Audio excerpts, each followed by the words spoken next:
The Tournament of Power is getting crazier and crazier, and remember, you can watch every single episode on Verve, the new platform created by Crunchyroll, and not just Dragon Ball Super subtitled. You can watch tons of anime, including anime dubs. My Hero Academia, Attack on Titan, Monster Hunter, these are some of the newer dubs, but also you can get classic dubs like Cowboy Bebop, Yu Yu Hakusho, Fairy Tail, Soul Eater, and many more. And tons more coming in the future. The link is down below for a free trial. The road to episode 100 continues, as today we talk about episode 99 of Dragon Ball Super, Misetsu Kero Kuriri no Sokojikara, which translates to Show It Off, Krillin's Hidden Strength. So at the end of last week's episode, Universe 9 was destroyed by the two Omni Kings, and of course that storyline bleeds into this week's episode.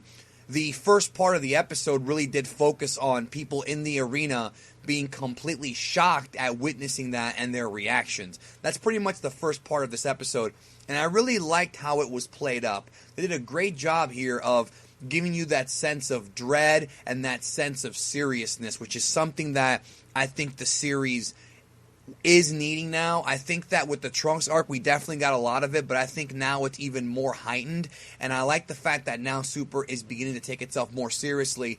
They needed to have Zeno wipe out a universe during the tournament as opposed to after. It was a good idea storyline-wise to do it during the tournament as they get thrown out, because now we can actually see the shocked look on people's faces and really hammer home to the audience that this is a serious thing. I like the idea that reality hit for these characters. I like that. It's sort of like how in the real world, sometimes you know something bad's going to happen. Like sometimes you know that you're going to get fired from your job because of your performance, or you know you're going to get dumped or something like that. Something bad. Just think of something bad. And you kind of, in your mind, don't think about it. You block it out so you can go about your day. But then when reality hits and it actually happens, it hits you, like when you lose a family member. I don't mean to make this review grim, but it's the same thing. It's like these guys were sitting there fighting, having a good time, and then this happened, and now it's like, okay, this is more than just fighting for sport now. This is literally fighting for survival, and I'm so happy to see that. Another thing that made me very happy was the fact that they had a Kaioshin, I don't remember which one, he talks about that because of Goku, the low-ranked universes now have a chance to survive in this tournament. I got so sick and tired of a few weeks ago seeing all these videos and all these threads and everywhere about Goku being a dick, Goku being evil, and that it was Goku's fault that the tournament was happening, and that it's his fault that these universes were going to die, when it's explicitly said in the series multiple times that Zeno was going to blow up the universes anyways. Goku reminding him of the tournament is actually what gave them a fighting chance. And I just was really irritated that whole week from people who just weren't paying attention. And I'm so happy that Dragon Ball Super hammered home that Goku is not the bad guy here. Zeno was going to blow up the universes anyways. Him suggesting the tournament just gives them a chance. Now, what will the outcome actually be? Will the universe get wished back with the Super Dragon Balls? That remains to be seen. We don't know that yet, but still, Goku is not really the villain here. He never told Zeno to blow up the universes. He just wanted a fight. And yeah, he shouldn't have asked for it, but it's still not his fault. In some ways, he did a pretty good job. So they have an interesting scene here as well, and we've been doing a lot of videos all over the community about the angels possibly being evil. I know if you guys are out there and you're subscribed to multiple Dragon Ball YouTubers, you've seen videos like this. I know you have. I've done a few myself. I've done 3 actually, which it's a hot topic. I mean, I got a lot of views on those videos, a lot of likes. People like talking about this. It's what's going on. So do I. I like talking about it too. And there's a little bit more evidence here. There's a scene where Vados, she acts very condescending towards Champa. She's like, "Oh, goodbye, Lord Champa." And Champa didn't like that. It was almost as if she was kind of laughing at him. It was very interesting because, again, it goes into what I said a few days ago in my Whis video, which I'll link at the end of this review, about how it looks like Vados has a very condescending nature towards Champa, whereas Whis seems to be a little more connected with Beerus. I feel like Whis and Beerus have much more of an actual friendship than Vados and Champa do, and that's going to be interesting going forward. Now, as far as Mojito goes, the angel of Universe 9, he talks about how he's the only one left, but he says it's only proper. So again, this guy's got some real creepy vibe he's giving off here in this episode. I don't know, man. I don't trust that guy, especially with that freaking No Country for Old Men haircut that he's rocking. Now, when it came to action, this episode really did provide a lot of it. And one thing I'm enjoying about this tournament is that even though it's not as super serious as the Trunks arc, even though now it's becoming that way, I do think it's a lot of fun to watch. This is fun Dragon Ball. It's a combination of all the things I love about this series, and I hope that you agree too. And I hope that if you are out there and you have stopped watching Super, you should come back for this because it might not be perfect. There might be some flaws here and there. Nobody ever said Dragon Ball was perfect. It's still a lot of fun. So Hit and Botamo approach Goku and Vegeta.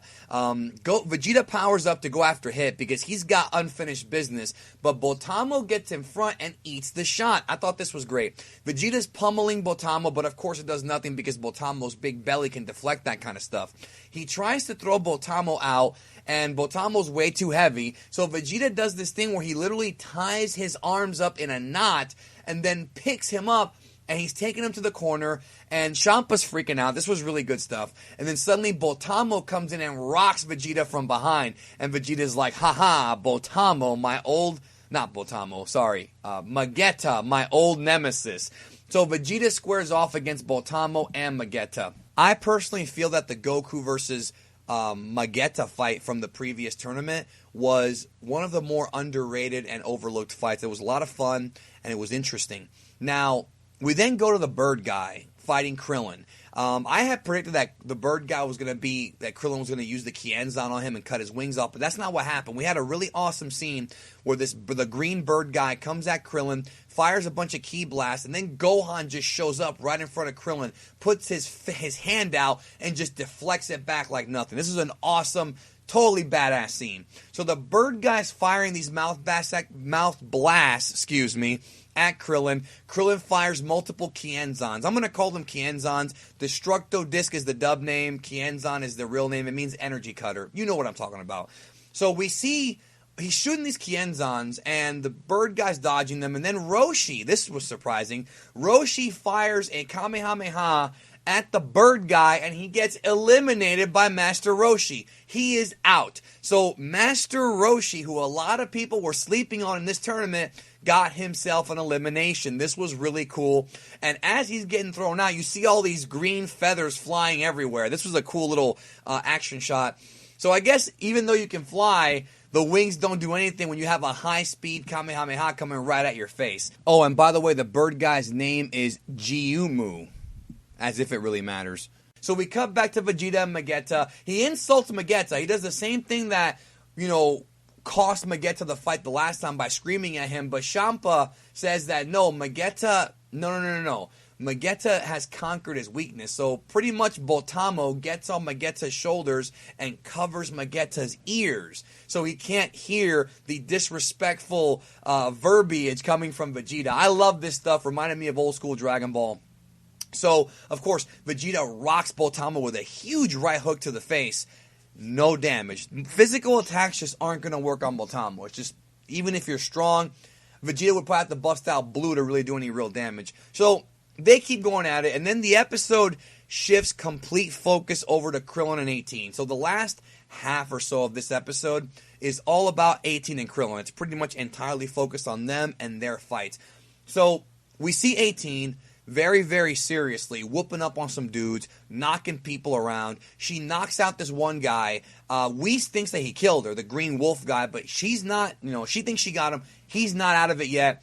Gets up and he fires these little purple bullet attacks at 18. And 18's about to go out. She's literally on her way out of the arena into the void, and then Krillin runs in there, dashes in and saves her, then uses a ki blast to propel his body and hers back in. This was really cool. I love the idea of Krillin saving his wife. In fact, if you are a fan of Krillin and 18, whether you're a shipper or just a Dragon Ball fan, it's not all about the fights for me anyways. It's really about the character interactions. To me, that means as much, if not more, than the action. And I love seeing 18 and Krillin actually work together. Like I said, one of the few shining moments of the Bio Broly movie was seeing them team up. I know people hate that movie, but that was cool to see. And it's good to see it here as well. I love this idea. So the wolf guy, whose name is Shousha, is fighting with Krillin and 18. They have this little sequence where they're firing a ki blast at each other, playing volleyball with the ki blast. This was so much fun. They nail him. He gets eliminated. Suddenly this, they're like, fine, he's out, whatever. Then suddenly this green fox guy with the wizard clothing appears, kicks Krillin, and then 18 saves him. Now, his name is Majora. I think that's his name, Majora. So, Krillin and 18 fans, this episode's for you, like I said. So, Krillin starts coming up with some strategy here, and I really like this about the episode. He takes Roshi's sunglasses and gives them to 18. This is classic 22nd Tenkaichi Budokai Dragon Ball shit right here, and I love when they reference old school Dragon Ball. He tells her to put the glasses on. Then he does the 100 times Taiyo-ken. The Taiyo-ken is the Japanese name of the solar flare. I'm saying this because I know a lot of you guys grew up on the dub. I do recommend, I've said it from day one of my channel, go back and watch Dragon Ball and Z in Japanese start to finish. Trust me, you will enjoy it. I assure you of that. I promise you're going to like the series if you watch it start to finish. And you'll see the Japanese moves and some of the differences in the dub and everything if you grew up on the old dub. But anyways, doesn't matter. 100 times Taiyo-ken to blind him, but it does not work. Majora reveals that, Majora, like, was it Zelda? Anyways, or maybe it's Morosia, I don't know. He reveals that, he doesn't have to see. He can smell, because he's an animal. He can smell. So Krillin formulates another plan. He's like, he can smell. If you're an old school Dragon Ball fan, when was the last time that the sense of smell really mattered in Dragon Ball? All the way back to the 21st Tenkaichi Budokai when Krillin went head-to-head with Bacterian. He smelled like Dookie, and Goku had to remind Krillin, dude, you don't have a nose. It was a gag, whatever, but here's a little trivia note. That chapter of the manga was the first time that Dragon Ball was a huge success in Japan. That was the most successful chapter up until that point. Dragon Ball was kind of a flop until that episode. So Bacterian helped Dragon Ball, and so did Krillin. Anyways, back to the episode. So Krillin understands what it's like to be able to smell, and he can't smell. So this is wacky. This is like something out of 1995 WCW. If you were a fan of 95, 96 WCW, you know where I'm going with this. Krillin takes off his shoe and throws it at him. He takes off his shoe and he throws it at him, and the shoe stinks. They actually animated like the brown smoke, the really bad smell. So the fox guy gets hit with the shoe, it lands on his nose, and he's over there like almost puking, dude. This guy can't stand the smell. Krillin hits a Kamehameha and eliminates the fox guy. Then suddenly, he's out. Krillin's happy. We got an elimination. Frost, Universe 6's Frost, comes up from behind, whips Krillin with his tail. Boom. Krillin's out. So Krillin did not get disqualified like the spoilers had said. I guess the word disqualified was meant to be eliminated. I don't know how they messed that up. The spoilers were right about him going out, but they weren't right about... They thought it was going to be a DQ. And Krillin's out. So Krillin's been eliminated. First guy out. Then we have this hilarious scene where 18 wants to confront Frost, and Frost freaking pulls a freaking Tatsu, bro. Ninja vanish! Boom! And literally throws a freaking ki blast on the ground, and a bunch of smoke pops up everywhere. He disappears.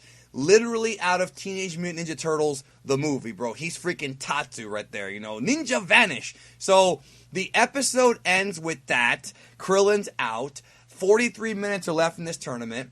And wow, who knows where it's going to go. Next week, though, is going to be absolutely nuts.